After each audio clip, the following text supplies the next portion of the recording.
CarlAnders, thank you so much for joining Baby Jail Unlocked. I have to say this is a collaborative approach because if it wasn't for you, this podcast wouldn't exist.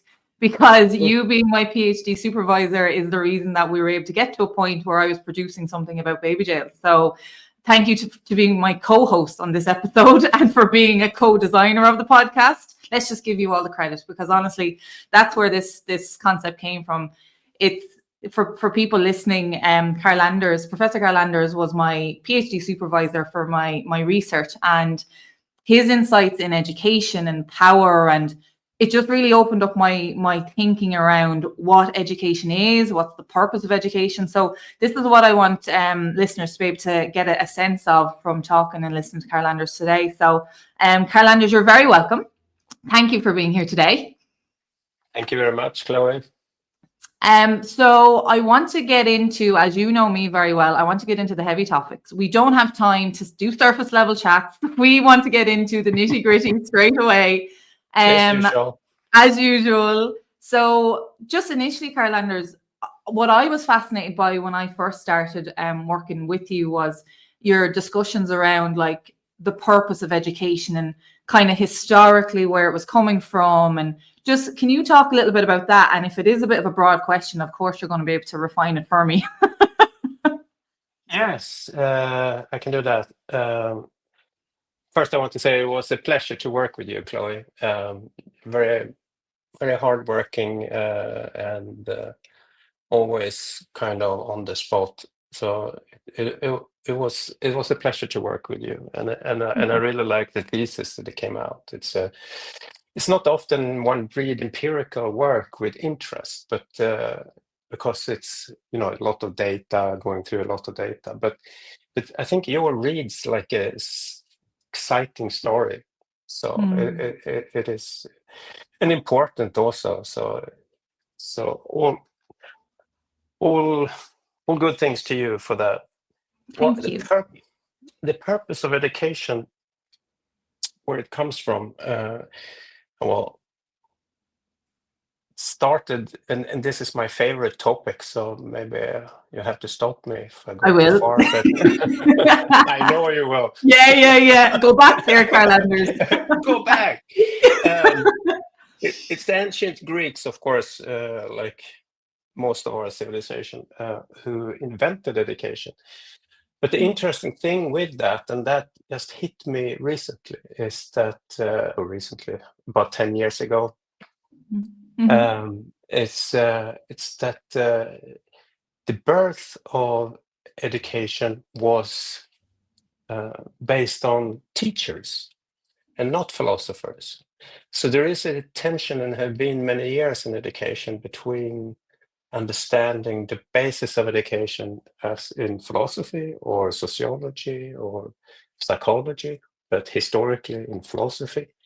But it was simply not the case. But the very invention of education was by the sophists, who were teachers who walked from city to city to teach.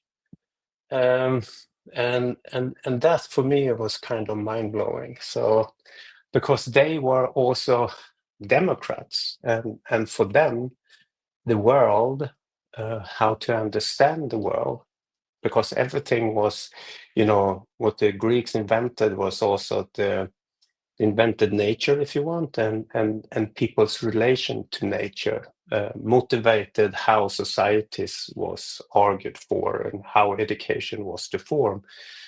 For the sophists, that was what they found in nature was equality.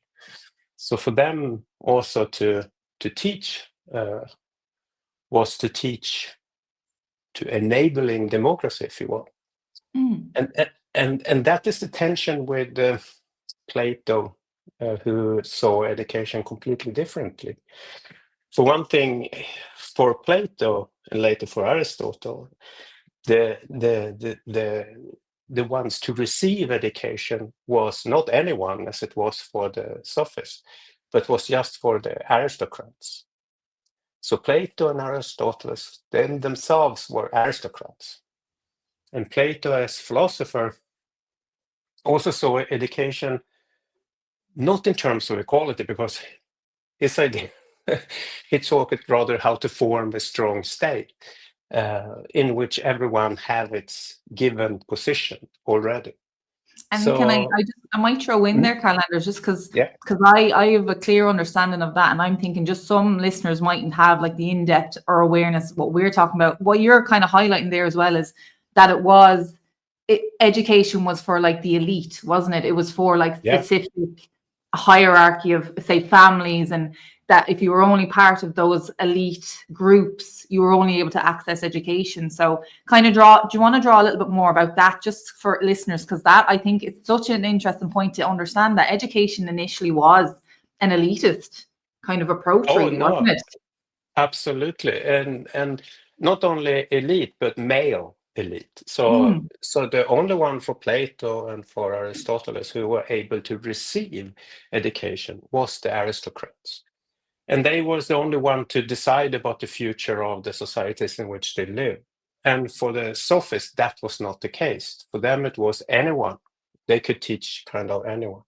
So there's a real tension there. So the philosophers who then kind of used education in order to form a particular state. So Plato was saying, in order to have a perfect state, you have to educate men to and then aristocratic men to rule that state.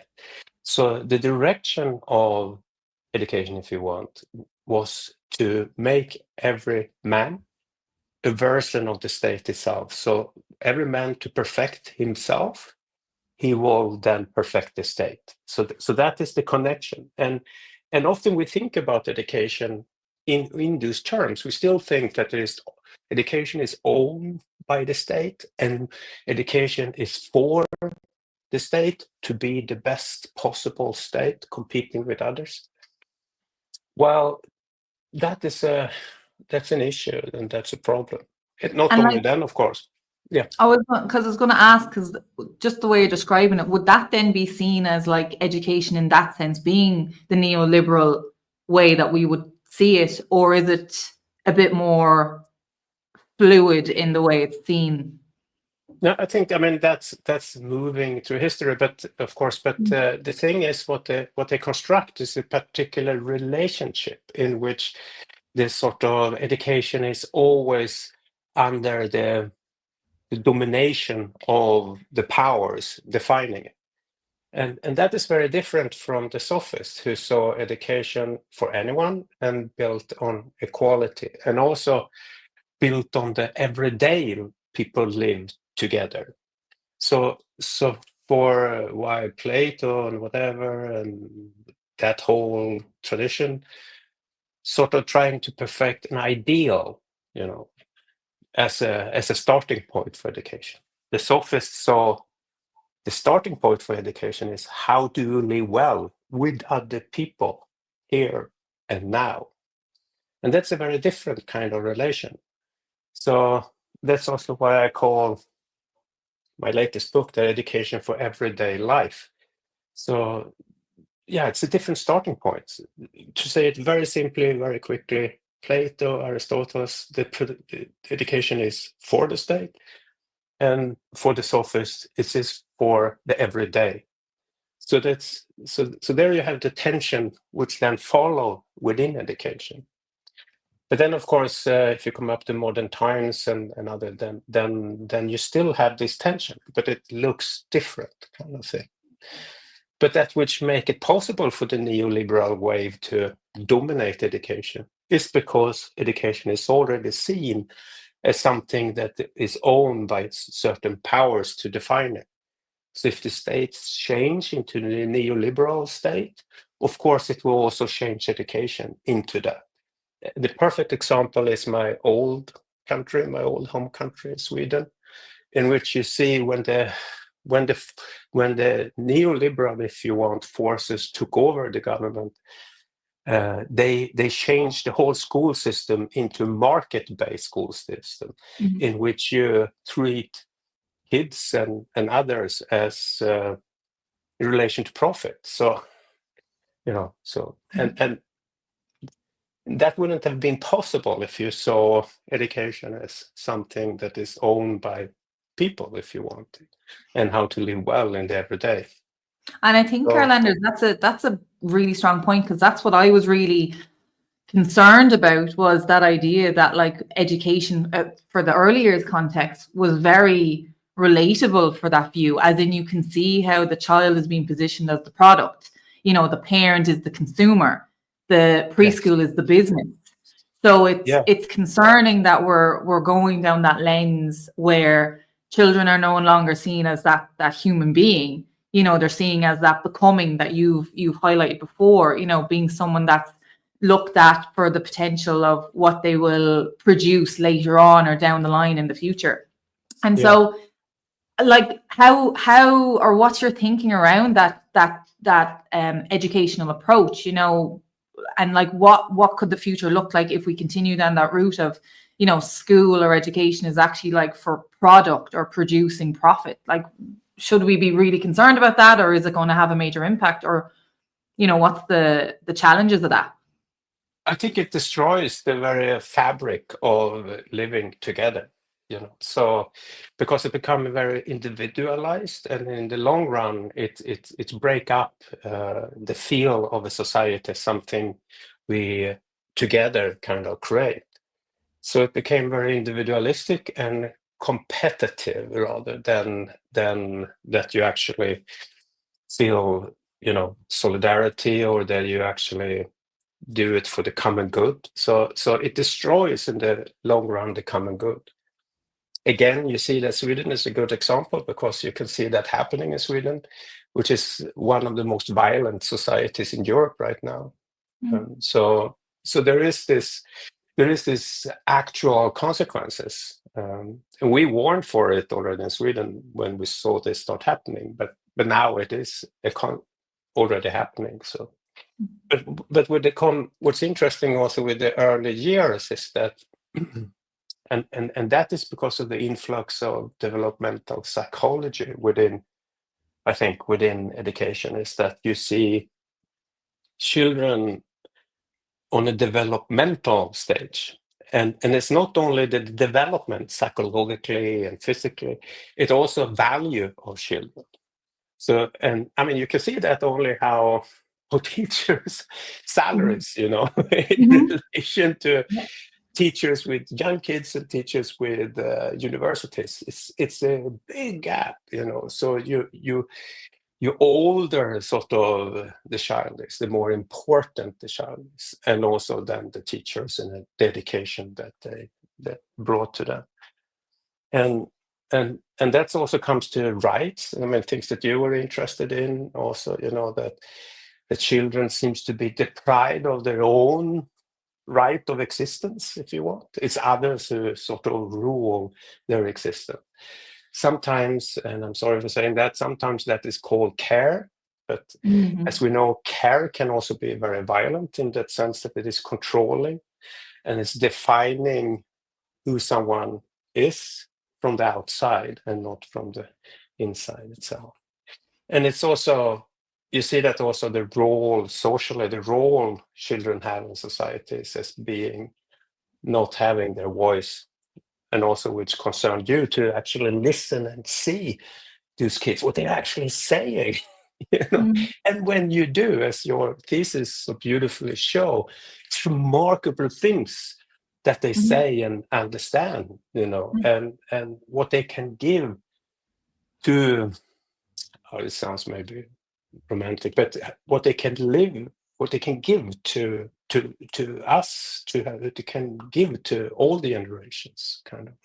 And I think that's what was really like shocking for people, was like, firstly, it's in that care environment as you've described, because people have, especially if you're not directly in the sector, or even if you are, there's this assumption that, well, I'm caring for younger children, but equally, what does that care look like in practice? And then with my thesis coming out, it shows, well, actually care can be quite coercive, it can be quite manipulative, it can be quite dark, but not in a sense of the way people would think of in terms of like physically abusing children, because that's not necessarily what was captured. But what was captured was the subtle coercion of time and activity and space, you know.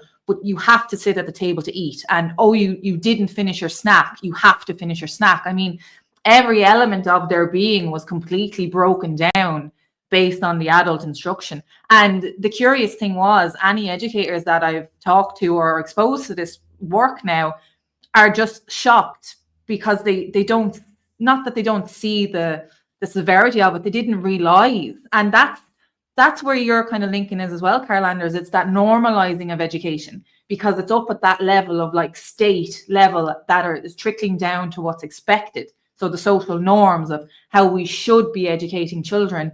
But then, and you linked into it as well, it's theories, like very old theories that some we can question, are they still relevant now? And they become, as I would know now with Foucault, is like those reigns of truth. And we hold on to those reigns of truth so hard that we forget the child. So Yes. we prioritize those, well, it's because it's beneficial for the child, or we do circle time because it's going to help them focus or concentrate, or they have to eat their food or at a certain time so they get used to family, being able to sit down like a family. It's like we're justifying the control in a way. Yeah. Yeah, no, and it's so, I find it interesting also because it's like, I could see grown-ups, if they don't think of themselves as representing that which is set up as an education they have to give, but actually see the child, outside, they wouldn't treat the child in that way, because they will sort of connect. So I find that interesting that it seems to be something difficult within the role of being a teacher as well, as sort of feeling forced to deliver something that goes against the will or the everyday connection between people, kind of thing. So yeah, but I was thinking of a beautiful example of what you were talking about now in your thesis, and I use this example also in because I find it shows it's a sequence of a little girl who loves the rain. Yeah. And this is particularly funny for me, who being an immigrant in Ireland, that everyone is afraid of the rain, and it freaking rain all the time. and being from Sweden, when we are outdoor people, it's even more funny. But sorry, but so it's this little girl who is so happy it's raining, and she's playing outside. And this is sequence over, I don't know, I can't remember how many days, but it goes on for a while. And she's so happy. And when it starts to rain, the teacher shouted, "Come in, it's raining." Like it's something. And she said, "No, it's just water from the sky." It's quite poetic, these kids also. I love that poetry of kids. But yeah, it's just water from the sky, and she's still happy. But then the teacher kind of forced her in. And you can see the sequence continue over, I can't remember how many days, but the end of that kind of thing is she saying, that little girl, several days or weeks after, saying to another little girl that, "Oh, it's raining, we have to go in." Yeah, rain is bad. Yeah. Raining's bad. So it came from this water from sky and beautiful relationship to the environment, if you want, to that which is part of, living on Earth, that it's rain and we need the water. And there's something beautiful to that. No, it's something to almost be afraid of. And we have to hide inside. So And for to me, add it's a layer as well, CarlAnders, for context for that example with a little girl called Phoebe that CarlAnders is highlighting there from the thesis. This happened like every time they went outdoors, the children were given about 20 minutes or so to actually take the time to put on wet gear, to put on wellies, to prepare to be in rain. And yet even still, when it rained, you go inside. So yeah, exactly as you're describing, Phoebe literally, like, it was shocking because this thesis, the fieldwork was quite short. It was only over the course of the month of September. Yeah. But I mean, you had that child who literally went from, like, she said, "Oh, it's raining," and or even to the point she was oblivious because she was so deep in her play. She was oblivious to the fact that it was raining because it's not a consequence to her. She's like that. It was just water. But it was quite concerning because, again, even I'm thinking of the element of like climate action or, you know, environmental awareness, sustainability, something that's really prominent now. Are we educating children out of connecting with nature because of our attitude to go, no, like, as in, why are we telling them to come in when it rains? When we've already prepared them to be in the rain and taken time to prepare them. And then more ingrained inside was Phoebe then, by the end of that scenario, as you've described, Phoebe ended up saying to her peer, oh, why did you stop playing? And Phoebe said, because rain is bad. That was just so concerning and so subtly done. And again, I don't think it's on, I'll be in the defense of the educators, not an awareness of the impact of them saying, come in from the rain, because I just think you normalize, look, even as an adult, I don't want to be out in the rain all the time. But I think we have to forget the fact that we're here to do a job to cater and facilitate for children. It's not for our comfort. Like, and also, if you aren't comfortable being in Ireland and being in the rain and being in a preschool job, well, then maybe you're not in that right space, because you have to be comfortable being outside in all weather types, because you want to cultivate that in children. And if you're not, then what are you doing? Like, that example was the concerning part, because it's literally changing the perception of nature in a 4-year-old. Yeah. And you can see it happening through the data. That is the genius of that kind of sequence. And then how does that link then, CarlAnders, even talking about, or maybe a little bit further, about what the purpose of education is? Because in that scenario, the educator's view is the purpose of educating is to keep the child dry, clean, indoors for as much as possible, you know, but like kind of with like the broader view of, well, what education is versus what schooling is. Like, there's quite a distinct difference there, isn't there, CarlAnders, for people to be able to kind of understand? Now, again, it is quite a deep topic, but it just roughly, like, to be able to define two differences between these two broad areas. Yeah, I think it's I think that this has something to do with a misunderstanding of what education is about. Because again, we think education is only about socialization, how to form them into whatever values and rules and norms the society have. So I mean, not not on meanness, but because that's how you can live in a society.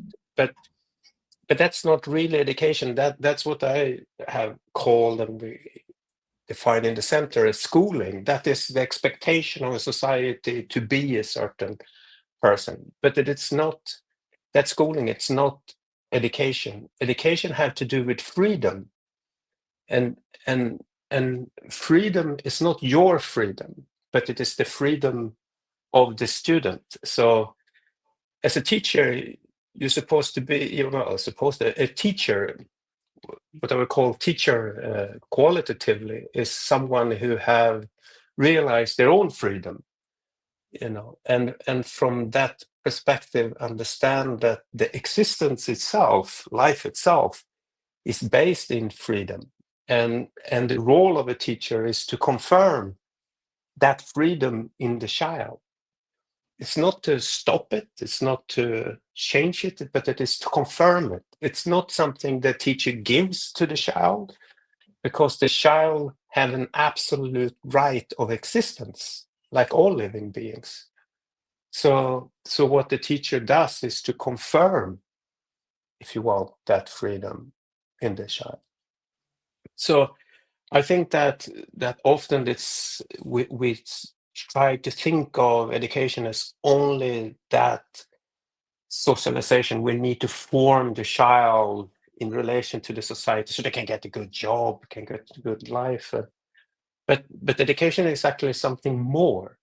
It is about that interest in the freedom of that, and particularly in the child. And when you let people be free, when you confirm that freedom, the child can take that form, that authentic form, whatever that form is.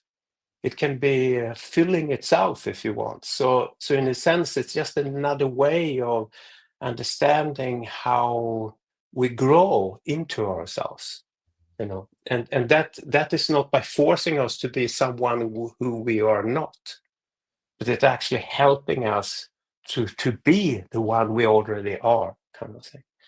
So I think children is already, they are a life, they are a life energy, they are an existence, you know, that need to be confirmed. And then, but the way now education is going, it's very much like that schoolification of children. And I know this is a passionate area, so that's why as soon as I said it, was like, okay, we're getting into schoolification, but it is such an important topic because we're schoolifying children now. And that's not, as you've highlighted very clearly, that's not the purpose of education. You're not schoolifying children, but that's exactly what we're doing. But can you talk a bit about schoolification, CarlAnders, just for someone that, say, potentially doesn't know about schoolification or what it is, or, you know, why should, again, we be concerned potentially about this schoolification of education or people in general? Yeah, I think that schoolification is just another name for that socialization type, you know, that you formed in relation to how the institution itself look like, rather than you're focused on trying to understand what the child or the student is about, kind of thing.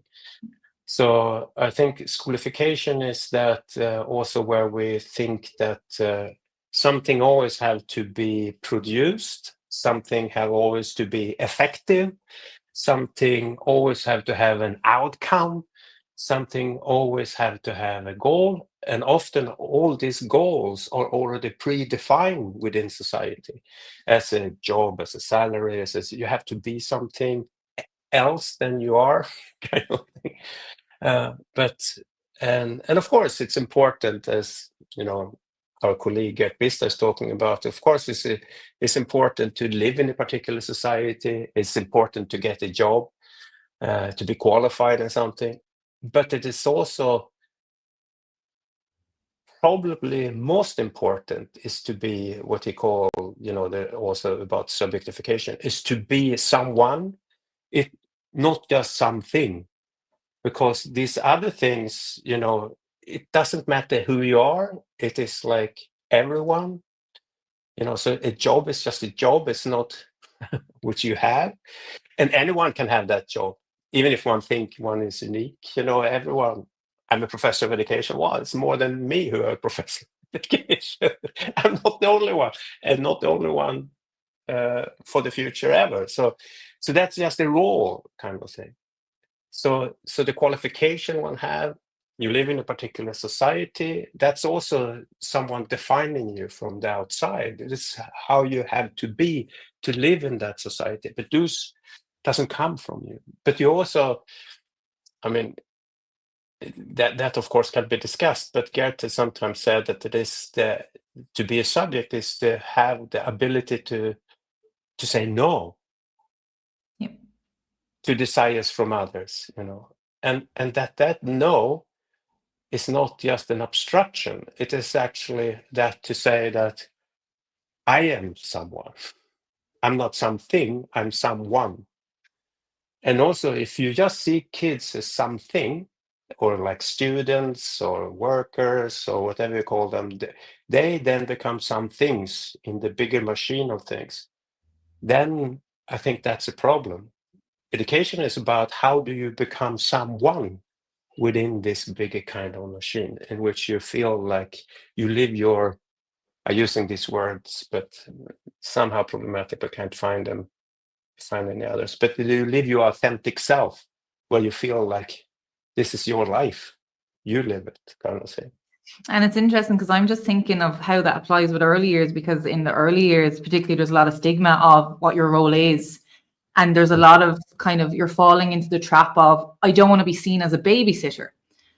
Yeah. So I need to produce certain things to prove to others that I'm capable, you know, and I think that part of the problem as well is people specifically working in the early years are trying to compete or compare to other aspects of education, potentially the primary, the secondary, or the university level. But by doing that, we're actually losing what early years is about. Because early years, well, as you said, all of education should be about this, but it's the experiences of being a person and figuring out who you are as a person. And that's something that I know would value in early years. But the issue is it's losing that, because we're falling into that trap of schoolification. We're falling into the trap of, if you're someone that is an educator in early years, you need to demonstrate through, as you said, like reports or monitoring or learning goals. You need to show that you're firstly able to meet those yourself.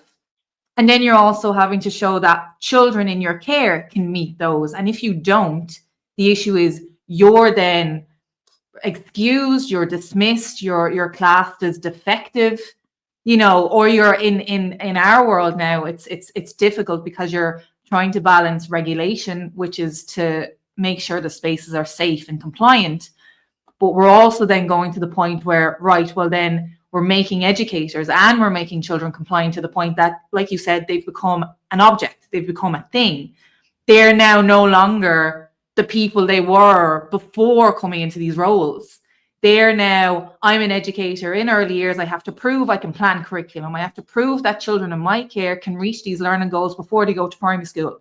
And then the children equally have to prove, yes, anything that's given to me, I can achieve. And if I don't, again, I'm going to be classed as, being challenging or difficult in learning, or, all these labels that we apply nearly too quickly, especially for people that are young.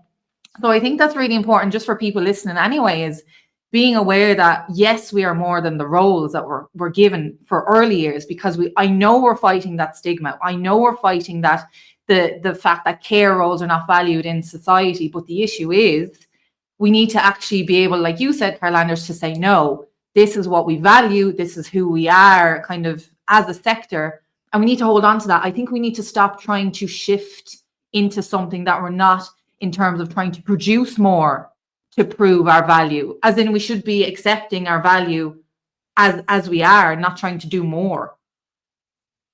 Yeah, I think that is probably part of that we talked about a little bit before, that it's status thing.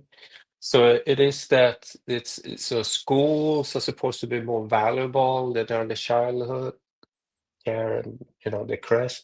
So people trying to prove that they are as good as this other. So it's in the role in the system itself, kind of this competitive hierarchical kind of understanding, which goes not only for the children but also for the people, as I said, working in this context. And at the same time, you can see there is a project I had many years ago, or rather one of my doctoral students had, and when she was looking at what is a good teacher, so she interviewed teachers, interviewed students, and she was also following at the school. She was doing a kind of empirical based kind of study as well. And then she noticed one of these teachers, who was supposed to be a good teacher, if everyone called him that, so he was a math teacher, and there was a girl, we can call her Lisa. She didn't go to class. She didn't come to class. So, but he never he talked to her every day. He come into school. He never said, "Lisa, aren't you coming into class?" He just talked to Lisa. And one day, for a long story short, for one day she came into the classroom. And then he didn't say, "Oh, Lisa, welcome." But he just sort of incorporated her, and she finished the course. So that's, I find, so remarkable with teaching and real teaching, or with teachers, experienced teachers. They have this ability to read people and situations on a very fine-tuned scale. So what he understood, that Lisa, was that she needed to feel safe. She had to have a point of safety to come into the classroom. If he had been violent to her, say, forced her or whatever, she would have withdrawn even more, maybe not come to school at all. But when she felt safe, she came into the classroom. And again, if he would have said, "Oh, Lisa, welcome," all the light would have been on her, and she would have probably felt like, exposed. And since she already was feeling unsafe, she needed just to whatever. so he do that, and it's beautiful because she finished the course and she get, you know, decent grade in maths. But the thing is, when the researcher, the student, the doctoral student in her research asked him what he was doing, he was doing this almost like, yeah, I do that, yeah, I do that. So it is what, not even have a language for what is a good teaching, because what did, for me, all of this is part of the teaching gesture, if you want. It's not just I send this, I have information, and now I put it in your brain. That is such a limited and destructive way of understanding what a teacher does. It actually helps someone to think and to take things in, to wanting to learn, to see the world, and to be confirmed in what I call a bit, you know, confirmed in your freedom, if you want. And that's what he was doing. He confirmed her in her freedom. But when he was asked, you know, he said, yeah, I stepped out of my role as teacher to meet her. So what I find then interesting was that, and I understood then that there is something wrong with the very image of what a teacher is and what a teacher is about. So for me, teacher is not only a diploma, it's actually a quality that someone behave like a teacher. And that is, if you want, again, confirming someone's freedom, or as he did, kind of a humane relationship, building a relationship with Lisa, so she felt safe, so she could think and be in that classroom, and that she could sort of finish her class, finish her. So I think that, yeah, that amazes me, the teachers themselves, and this is always a teacher who was a good teacher, find it the category of teacher narrow. So you have to say, oh, I stepped out and just become human, if you want. You know, I will see another human being. And I talk to her. Then I'm suddenly not teacher anymore. I mean, that is so weird, because, and I think everyone, you know, who have these experiences of what they find of good teachers, most often, at least in the research I've seen and you know, I've been involved in, it tend to be people who say, I was seen, you know, someone saw me, confirmed me, kind of thing. And I really So want to draw out, CarlAnders, the safety aspect, because I'm fascinated yeah, by that. Like that safety aspect is so important as you've described it, because yeah, the way you've talked about it, and I want to highlight as well the fact that we don't have the language to describe what he was actually doing. But it's so much easier to say what he wasn't doing. And what comes to my mind is, well, he wasn't managing Lisa. Like he wasn't managing her. exactly. So that Nice one. seems to be a great point, or a great starting point for being able to create an actual safe environment for Yeah, learning. And to, as you said, to be in the space to be able to receive learning and to engage in it more deeply. Because if yeah, you're in a space of like heightened, you know, awareness of what people are paying attention to me now, and like the spotlight is on me, you're not going to be in a safe space internally or even externally, even if the people around you are unaware of how unsafe you're feeling. And I'm just going to bring it to the early years, because this is such an interesting area, because mm, safety, I think, has become very about like physical health and safety, you know, yeah, and exactly. Yeah, the clinical cleaning and the hygiene of, well, this is a safe environment. And we are yeah, completely missing what you've just described, as in the safety of being in yes, education. Like exactly. thinking about those children that I've worked with, or even the story that you have, in what world will a child feel safe to absorb knowledge or be interested in an area when all they're thinking is, I'm being forced to eat food I don't want to eat, I'm being forced to sit when I don't want to sit, I'm feeling very uncomfortable, I am being made paint when I sensorily am not wanting to touch that texture. You're not in a safe mindset when you're being forced to do these things that someone else has decided is beneficial for you.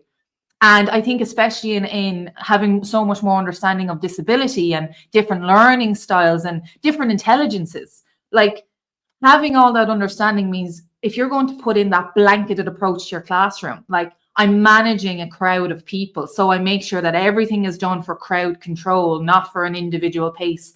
You're actually cultivating an unsafe environment, even if your classroom is secure, it's gated so they don't escape, it's clean so they don't get sick.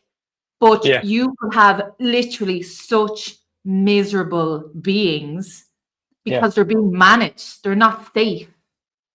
It's I think scary. that's a very good. I think that's a very good categorizations actually. That manage and not confirmed in their being. I like your expression, safety in being. Mm. Kind of- I'm I more think profound now, that's CarlAnders. See what you've done to me. See, this is what happens when yeah. you're my supervisor. I'm profound now in my thinking. But it's true. It's just not managing someone. But I never thought of the idea of safety until now. It's Mm. exactly that word that we're prioritizing the physical safety, as in controlling where children go at certain times and where they are allowed to be physically and not allowed be, for these more broader reasons, without recognizing, do they actually feel safe here? Like, Yeah, and I think it's also we have too many categorization systems that yeah, hinder us from seeing children in their being, So I think that's, and we get stuck in this categorization systems. So, and I think that's the main task of education is to reach beyond those. So, so when one say, everyone have to feel safe, even if they, intellectual capacity or you have any other kind of things that are used, I think that's the very categorizations is already making a problem for you, kind of yeah, thing.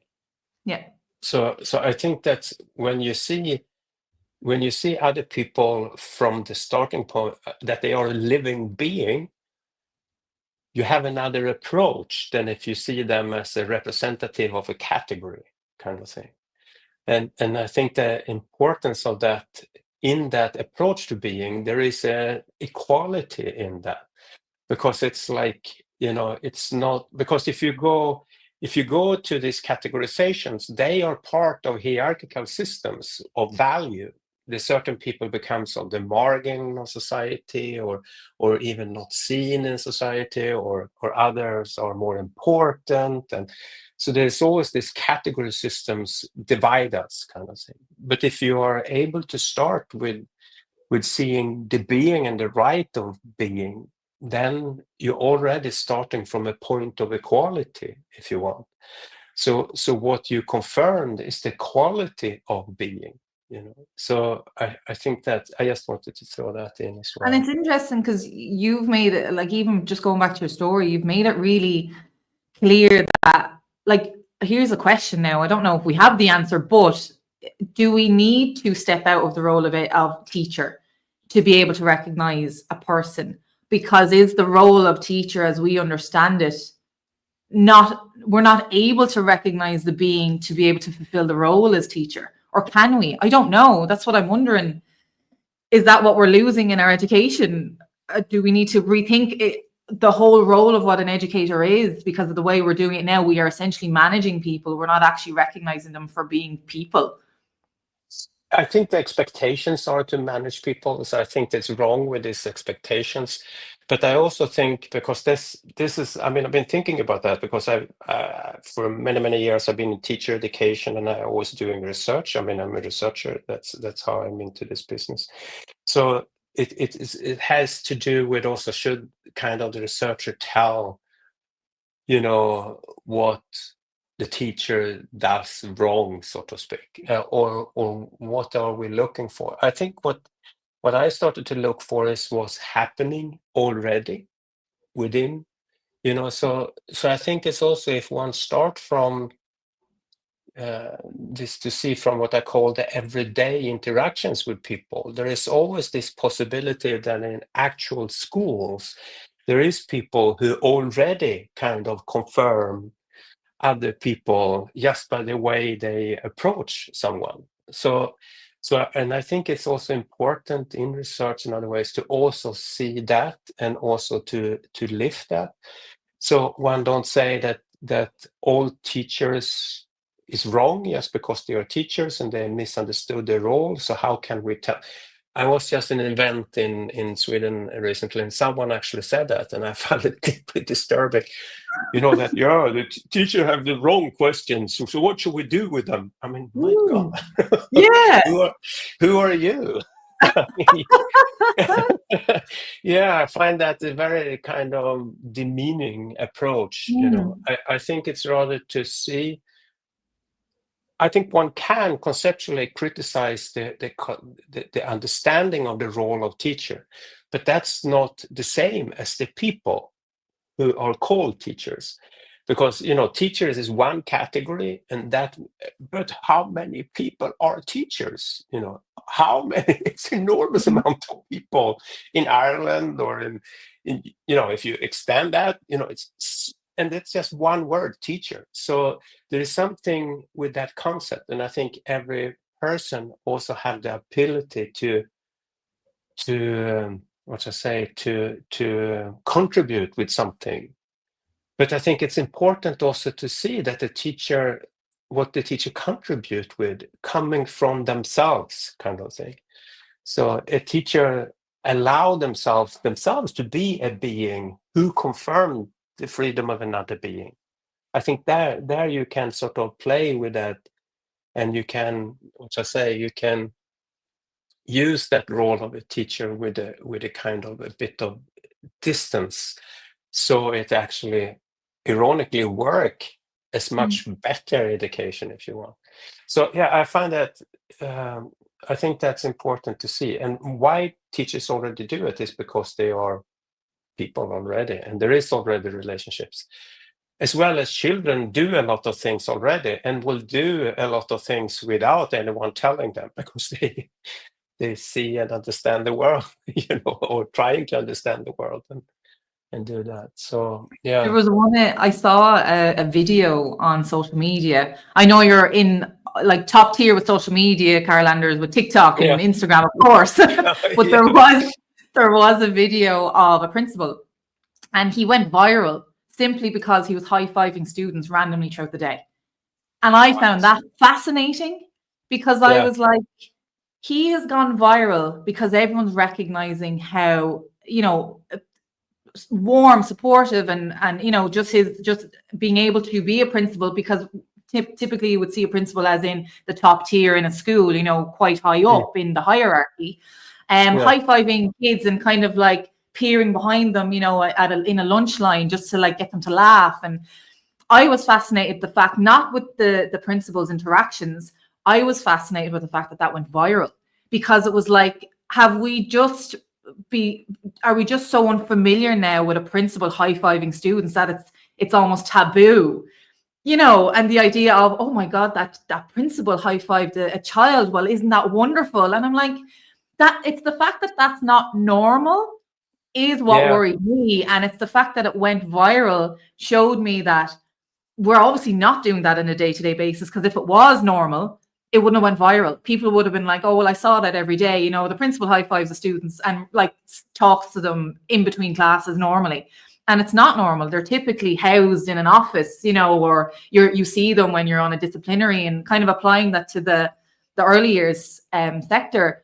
It is very much, even say the manager is in the office, and you don't necessarily see them unless they're just popping in and out for different things. But I was just fascinated that idea of just being a normal person, normal in the sense of you're not a product, you're not being someone that's looking to produce something. You're literally just recognizing, oh, high five, I see you.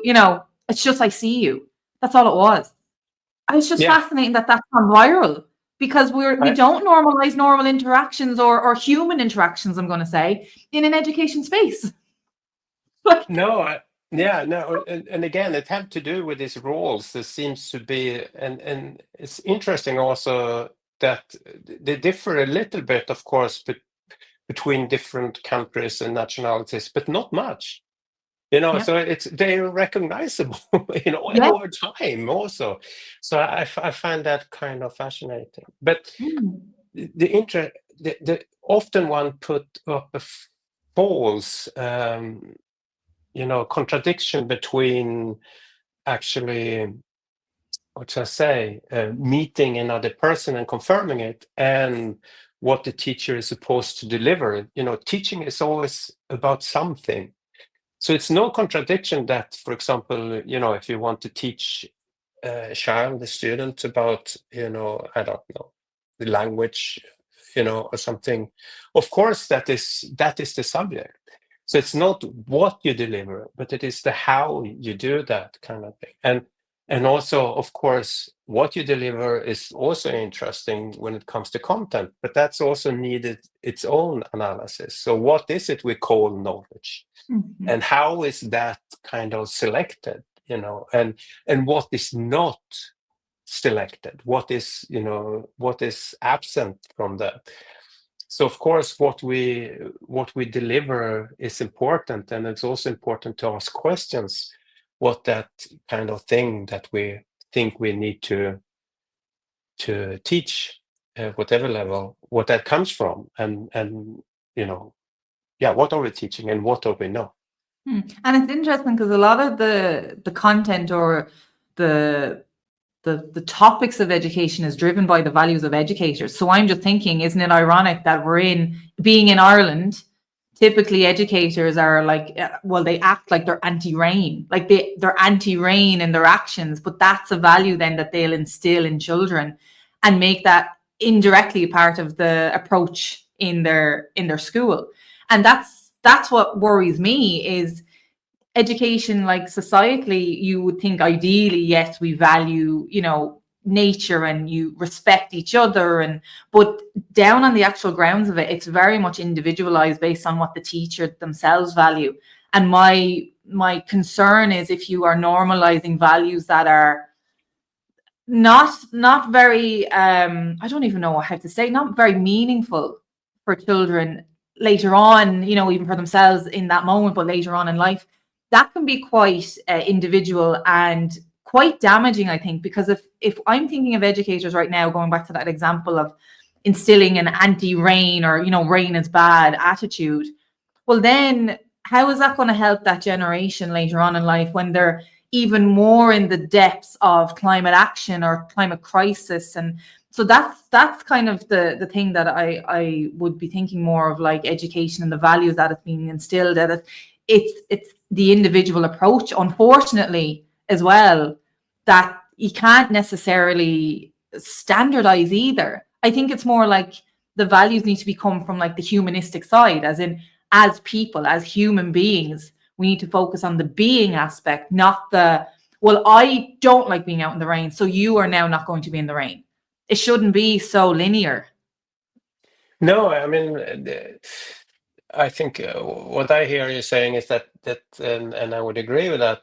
There is a professional role of a teacher that also need to carry certain values that we do value in the society, and they have to be consistent with that. So it goes kind of both way. The way we seems to think about being a teacher seems to be unarticulated, and because it's unarticulated, it can sort of just follow what we kind of do without thinking.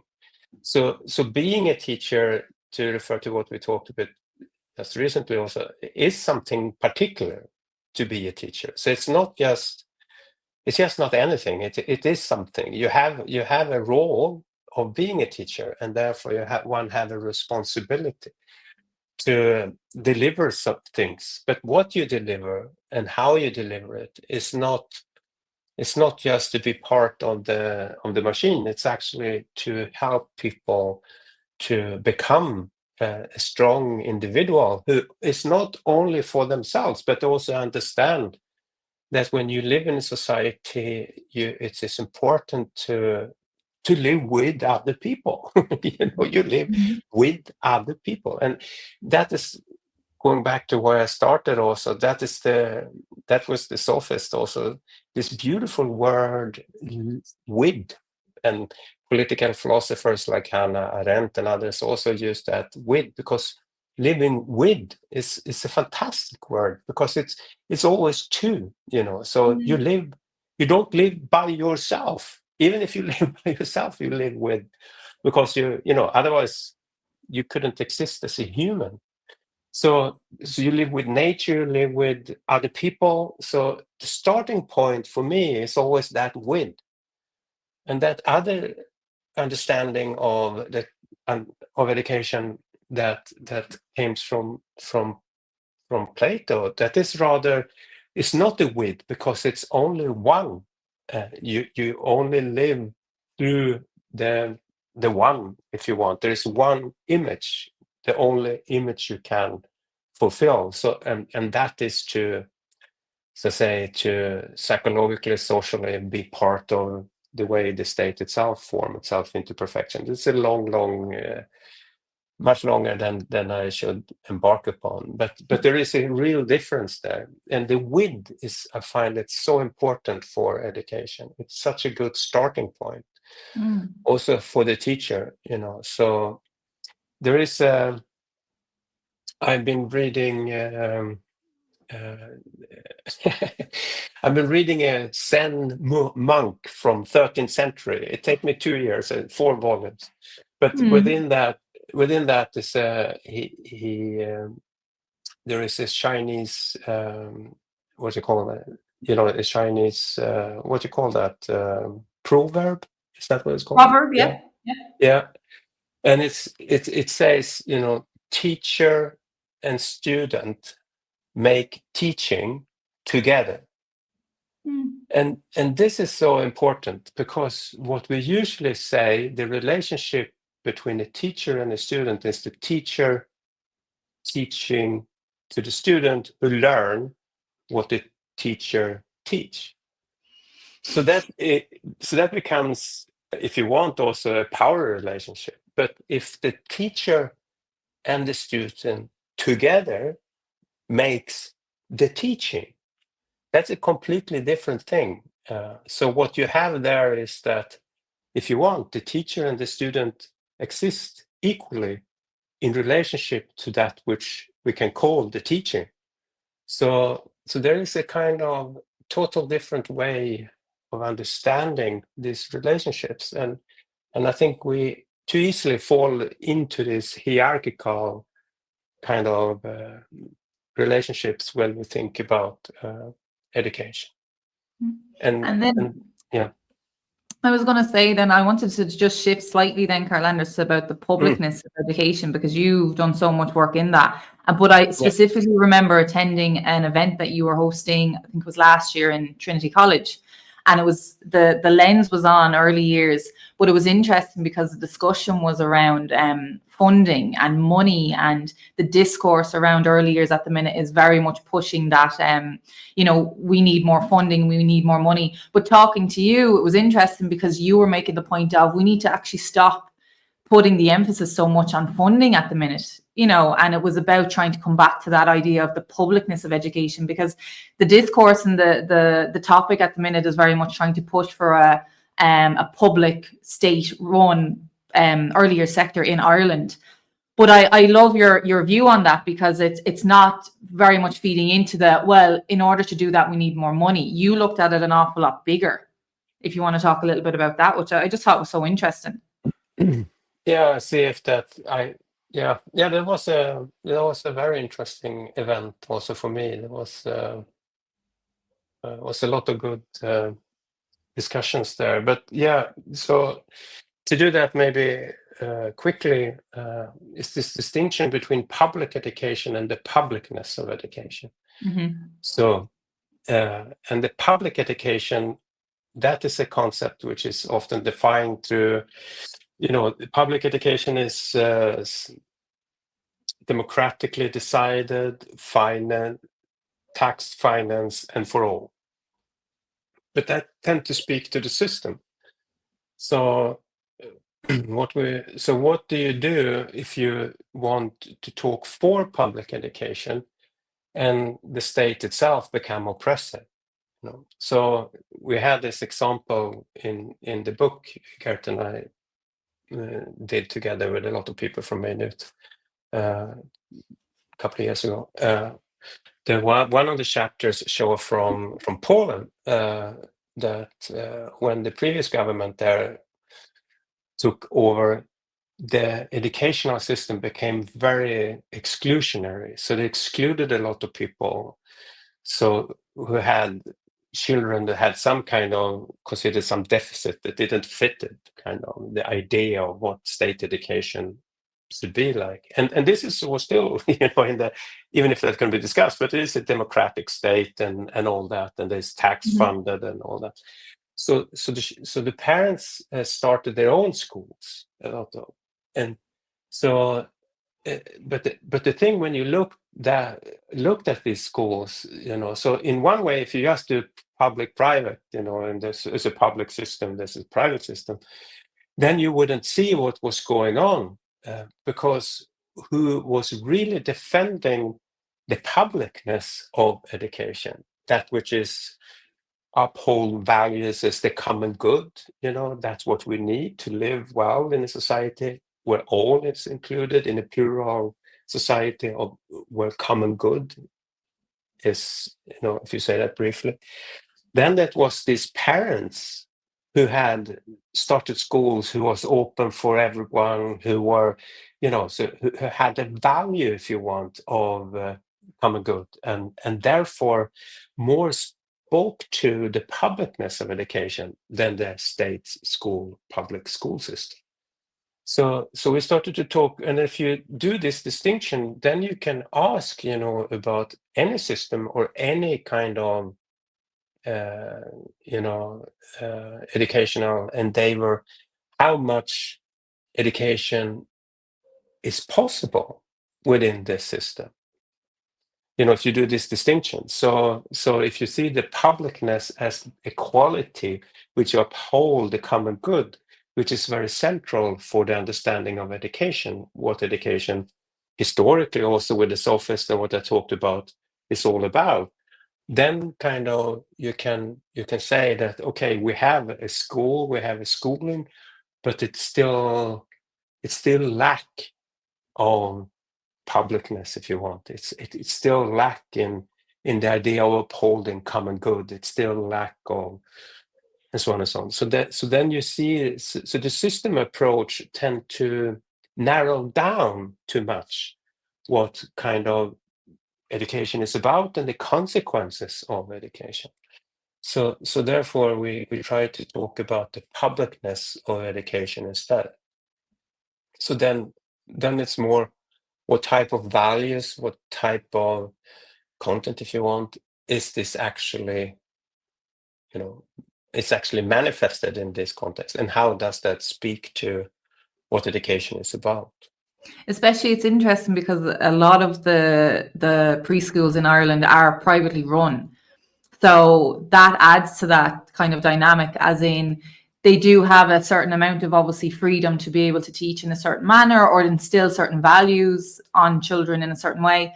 And there's a lot of discourse around, well, what happens? What does that look like then if it does become public, like as in a public state run sector, like primary, like secondary? And then it's wondering, does that make for more control?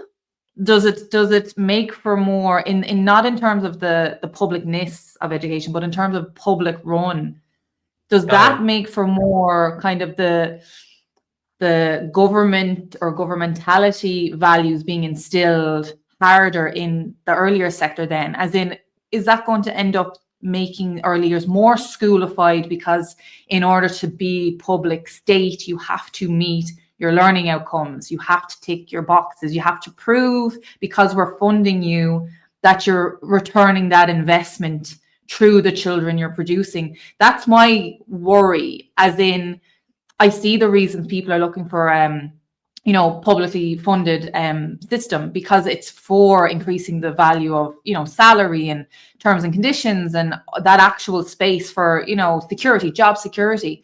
But thinking on it in terms of what you're saying, like the publicness of education, I think we have to be very clear that if that does become a thing, that we're not making it more about micromanaging educators or micromanaging children's experiences to prove you're worthy of now being funded, because you're funded, you have to produce something now. That, like, what would your insight be on that? Would it be a case of, if it's a public state rather than, say, the privatized way as it is now, is there a risk that it will become more product based because they have to prove or justify the funding that they're now receiving freely?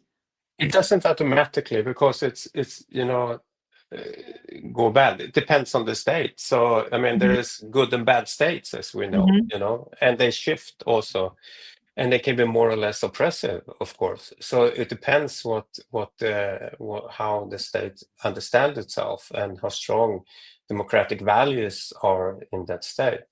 I mean, you can see this again where I come from, where early childhood was very important in constructing the welfare state and the liberation of women, to actually have a career and a life, and equalizing also the households, that women have a voice as men, and that the place of a woman is not automatically cooking, being in the kitchen. Thankfully, because I can't cook. So I'm so happy to live in this era. And I'm sure everyone else is too. But exactly I that, know. yeah. It is that Yeah. space. Sorry, continue. No, but so it is part. So one also have to understand, so I think that it's always difficult. It's two things. One is to have a kind of more, what I say, a theoretical answer, or a general kind of answer, and one is in relation to the actual political, historical, and social circumstances in which this is going to take place. This was a special occasion. I talk about Poland when that happened. In Sweden, it's actually the opposite. So we went from a state-based system in which the ideas was inscribed in the curriculums to foster democratic citizens. And all from preschool to universities, democracy was very strong. It's like in Ireland, that you unfortunately forgot, but the first democratic program in which the first democratic program of the Republic, it is the most democratic ideas about children I've seen in Ireland documents, because it gives the child equal right as a citizen. So the child is treated as a citizen, if you want, and so that's what I said also at Trinity. If I can suggest anything, it would be to go back to that program, to as a starting point for debates, rather than where we are with this blah blah blah. Because what that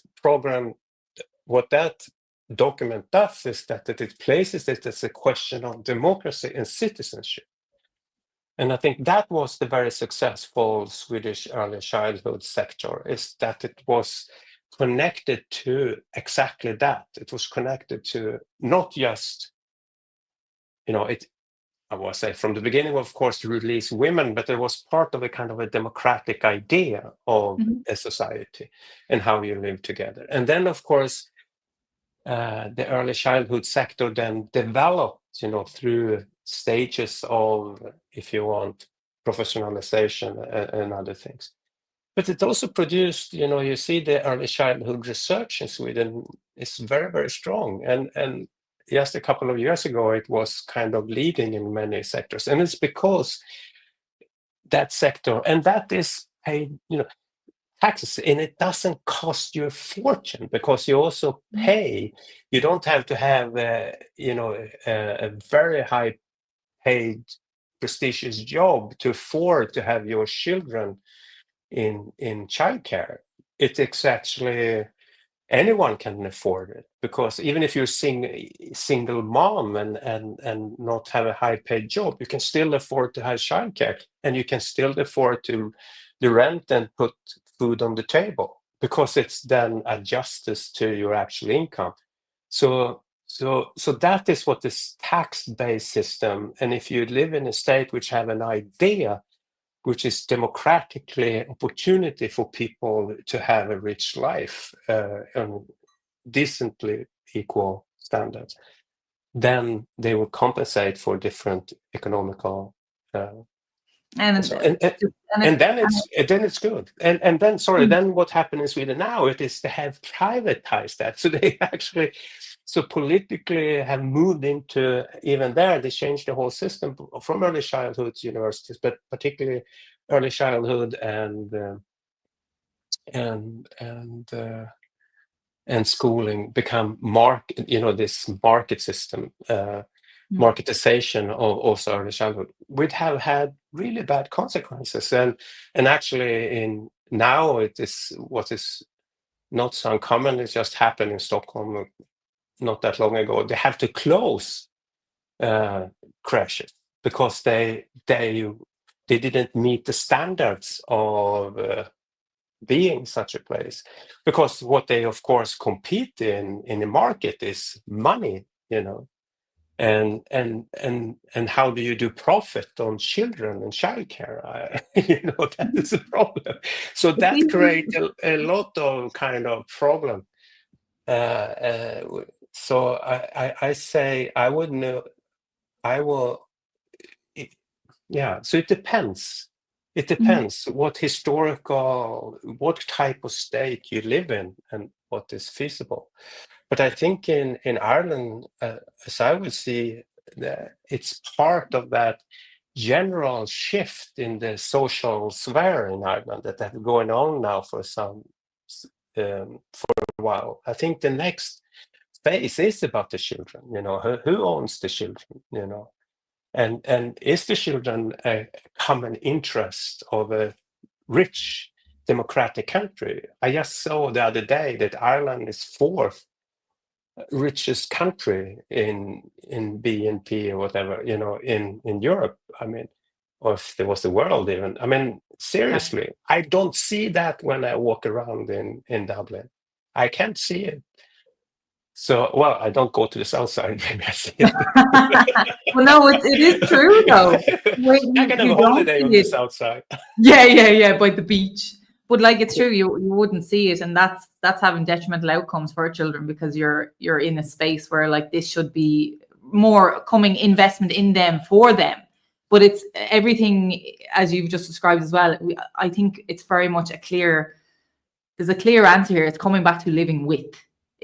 It's just coming back to living with, and then everything else is secondary. Because if we don't get that concept, nothing else matters really. Like if we don't learn how to live with each other, with nature, with children, with adults, there's going to be constant power play on who wants to control the other. So I think that's a strong point. I think it's a strong democratic state, worth its name, should have a tax-based early childhood education. I certainly think so, with a strong democratic curriculum for that kind of thing. And as I say, in Ireland, is to see, one can just pick in the first democratic program of the Republic and start from there. That's really something, and that's so much, and because then you have an idea with early childhood, not just to to keep them somewhere while you work or whatever. Not to manage them, not to manage. Not to manage them. So I know we can talk for hours, but people don't want to listen to us talk for hours. So I will wrap it up, but I do want to ask CarlAnders, while I love our discussions are quite profound and philosophical, the end of for the listeners, it's hearing all of this, buying into it a lot, but also feeling like, well, then what do I do? So say, for example, would you have any advice for someone who's listening that would be thinking, well, then how do I be the good teacher in the system that I'm currently in? And how can I ensure that I'm living with the child? Is there practical advice that's possible for that? Yeah. Or a starting point? Yeah, I think it is I think it's a double move. It's to look into oneself, So where am I? Where from what point do I see other people? How do I meet other people? And also to see that it's basically to foster good relationships, which is not based on only a power relation, but it's actually based on, again, confirming the other person as someone worthy of attention, if you want. It's to pay other people attention and see that they are different from me and that they have the right to. Also small children, and maybe be interested in what they have to say. Who asked the children, So I think we haven't talked about that, but I think listening is kind of important. To try to hear the other one speaking. What are they saying? What is their world? And I mean, and listen to 5-year-olds is wonderful. They live in an absolute crazy world. Because it is inspiring world. No, but I think really to listen to children and don't try to see them as inferior, but as living beings that as like all of us trying to understand where we are and where we're going.